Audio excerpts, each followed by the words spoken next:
지음TV의 박현정입니다. 오랜만에 인사하죠. 제가 대학원 시험이라 정신이 없었습니다. 예, 앞에 바로 닥치니까 뭐 보이는 게 없더라고요. 뭐 급하니까. 자, 오늘 여러분들과 함께 이야기를 좀 나눠보고 싶은 주제는요. 구해줘 홈즈에서 배우는 세일즈 스킬. 예. 그 좀 재밌게 챙겨보세요. 저는 아이들 때문에 이렇게 잘 챙겨보진 못하는데 제가 이렇게 챙겨보면 되게 되게 핵심적인 세일즈 스킬이 너무 잘 들어가 있더라고요. 그리고 또 제가 느끼는 것 중에 하나가 공감되실지 모르겠는데 그 두 팀이 세일즈 이제 선택의 상황에서 이제 굉장히 흥분하잖아요. 막 우리를 선택해달라고 막 되게 긴장하고 막 진짜 어떡하나 이런 표정 혹시 보죠? 물론 그게 그 컨텐츠의 재미를 위한 요소이기도 하지만 우리 세일즈 현장의 모습을 극단적으로 보여주는 게 아닌가. 우리가 사실은 보이지 않지만 그런 경쟁을 하고 사는 거잖아요. 그래서 그런 관점에서 지금 내가 만나는 고객한테 내가 어떻게 접근하느냐는 이게 아주 신중하고 고민을 해야 되는 요소가 아닌가 그런 생각이 좀 듭니다. 자, 그런 관점에서 구해줘 홈즈. 자, 보시면서 저는 두 가지의 세일즈 스킬을 접목해 볼 수 있어요. 혹시 보시면 아시겠지만 결국엔 이 어떤 매물이 결정되는 순간에 핵심이 뭔 것 같으세요? 돈이요. 돈, 예. 그러기도 한데 아주 오래 디테일하게 보신 분들은 매물자, 그러니까 그 뭐라 그러죠? 하여튼 의뢰인이 정말 중요하게 여기는 거에 꽂히면 끝나버리는 거예요. 저는 예전에 그 되게 제가 관심 갖게 봤던 게 이제 어떤 양평 그 집에 대한 사연이었는데 저는 누가 봐도 A집이었어요. A집 아닌가? 그런데 결국 의뢰인이 이제 B집을 선택합니다. 다들 예상과 너무 다르니까 거기서 그 프로그램에서 다들 너무 황당한 이제 표정을 짓는 거예요. 그런데 그 의뢰인이 뭐라고 얘기를 하냐면요. 자기는 풍수지리설 관점에서 이 남양이 너무 중요하다는 거예요. 근데 그걸 초반에 얘기를 했다, 안 했다? 의뢰인이? 안 했다. 안 했다. 그 세일즈 순간에 고객이 자신이 필요한 거를 얘기하는데 한계가 있어요. 그래서 구해줘 홈즈에서 굉장히 중요한 거는요. 질문의 힘이 이제 이 매물을 결정합니다. 예. 그래서 질문, 고객이 답을 갖고 있어요. 아무리요, 여기가 너무 괜찮고요. 뭐 여기가 막 복도가 뭐 자연 환경이 아무리 이렇게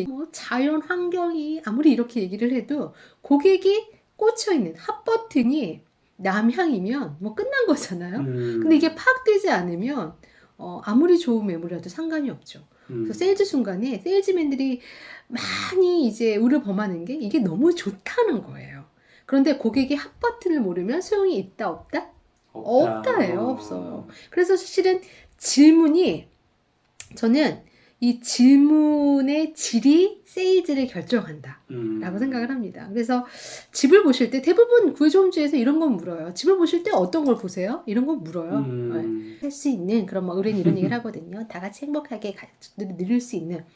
그러면 저는요 거기서 더 들어가야 된다고 생각을 해요. 네. 가족이 누린다라고 하는 거는 구체적으로 어떤 상황을 생각하시는 거예요? 이렇게 들어가야 된다고 생각을 해요. 네. 저는 집의 구조가 중요합니다. 뭐 이렇게 하면 집의 구조가요. 방은 몇 개가 필요할까요? 이렇게 넘어가면 안 되고요. 집의 구조가 필요하다는 건 구체적으로 어떤 구조를 보신다는 거예요? 뭐 이런 거죠. 네. 그러면 남양이요 이런 얘기가 나올 수 있는데 대부분 그렇죠. 지난번에 또 어떤 경우에도 와이프를 위해서 집을 이제 의뢰인이 찾는데 모양은 와이프를 위해서예요. 그래서 와이프한테 없어 질문했단 말이에요. 뭐 어떤 집 원하시냐, 뭐 카페랑 같이 할 수 있는.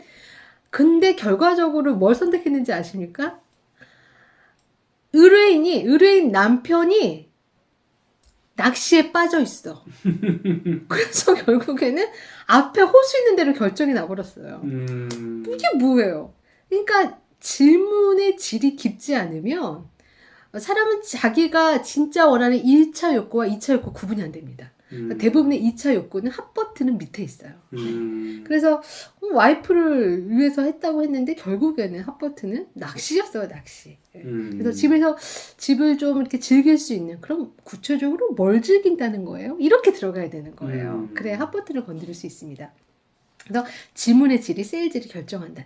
질문은 깊이 있게 하면 할수록, 그래서 고객 말에 꼬리를 물고 질문해라. 저는 이 제안을 좀 드리고 싶어요. 그리고 고객에게 질문하신 다음에 세일즈맨들이 급하면 예, 그럼요. 이렇게 넘어가요. 근데 저는 고객한테 침묵을 허락해야 한다고 생각해요. 왜냐면 2차 욕구는 본인도 잘 모르는 거기 때문에. 그러면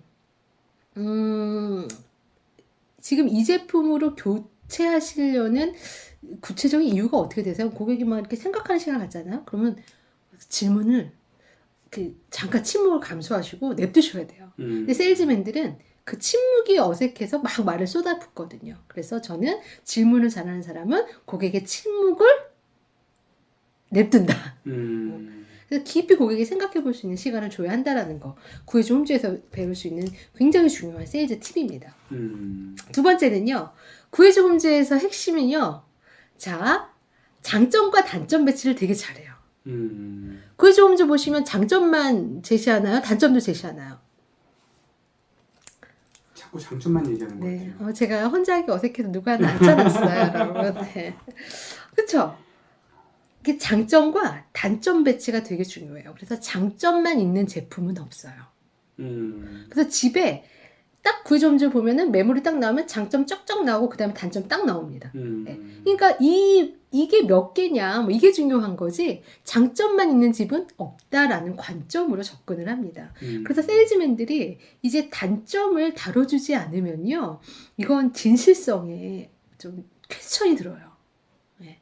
정보가 오픈되지 않은 상태에서는 장점만 있다고 해도 예전에 고객들은 오케이 했죠. 근데 요즘엔 정보가 노출된 상태에서 이 제품에 단점이 없다? 되게 어쩌면 진실성이 결여돼 보입니다. 그래서 구해줘홈즈에서는 단점을 제시합니다. 그래서 제가 세일즈 자동차 세일즈맨, 저는 이제 중고 자동차를 제가 예전에 구매할 때 세일즈맨을 만난 적이 있는데, 저는 그분이 굉장히 인상 깊었던 게 딱 이렇게 얘기를 하더라고요. 자, 이 차의 장점은요, 이게 있습니다. 근데 이 차의 단점도 아셔야 됩니다. 이게 혹시 같이 가서 기억하시죠? 그렇죠, 네. 너무 인상 깊었어요. 네. 그리고 그러니까 진지하게 고민하게 되고, 이분이 나를 속이진 않겠구나 라는 생각이 들고 실제적으로 되게 만족한 거래를 했었거든요. 그래서 단점을 이제 덮는 게 아니라 장점을 어필하시면서 단점도 적절하게 제시하는 게 진실성 있게 느껴진다라는 것을 우리 세일즈 하실 때 염두하실 필요가 있겠습니다. 자, 그래서 오늘 구해줘 홈즈에서 배우는 세일즈 스킬 2가지, 질문의 질이 세일즈의 강권이다. 그리고 두 번째는 단점을 이제 감추고 장점만 어필하는 시대는 끝났다. 장점과 단점을 적절하게 고객한테 제시하여 고객이 선택하도록.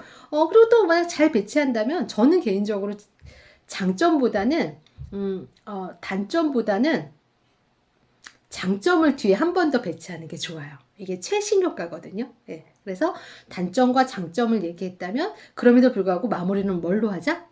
장점. 네. 그럼에도 불구하고 제가 이 제품을 제안드리고 싶은 건 이런 것 때문입니다 라고 샌드위치로 장점, 단점, 장점으로 다시 재체크하는 세일즈 기억하시면 좋겠습니다. 그래서 우리가 치열하게 세일즈 하는데 거기에서 고객의 지갑을 여는 세일즈를 하셨으면 좋겠습니다. 자, 다음에 더 좋은 이야기로 찾아뵙겠습니다. 감사합니다.